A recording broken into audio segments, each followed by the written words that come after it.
This channel does not promote any violent, harmful, or illegal activities. All content provided by this channel is meant for an educational purpose only.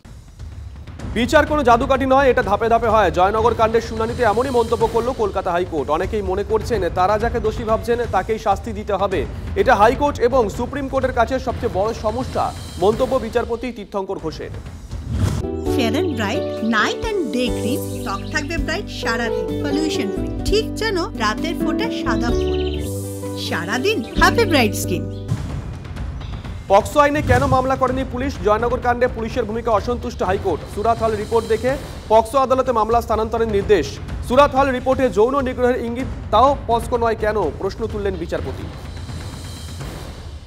কাজ করতে গেলে কোথাও কোথাও ভুল ত্রুটি হয়, অনেকেই চক্রান্ত করে এসব নিয়ে অপপ্রচার কুৎসা করছে, মন্তব্য মুখ্যমন্ত্রীর। এবার পুলিশকেও ফোঁস করার বার্তা।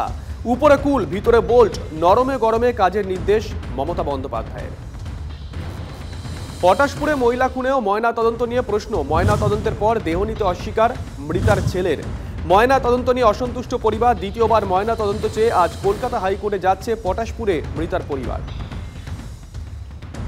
গুজরাটের ভদোদরায় নাবালিকাকে তার বন্ধুর সামনেই গণধর্ষণের অভিযোগ। অভিযুক্তরা পলাতক, তদন্তে নেমেছে পুলিশ। পুলিশ সূত্রে জানা গেছে নবরাত্রি উপলক্ষে শহরে গরবা অনুষ্ঠানে গেছিলেন।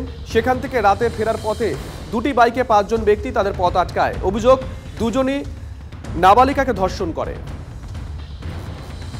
চেন্নাইয়ে বায়ুসেনার এয়ার শো চলাকালীন বিপত্তি। প্রবল গরমে মৃত্যু হয়েছে 5 জনের। হাসপাতালে ভর্তি 200-রও বেশি।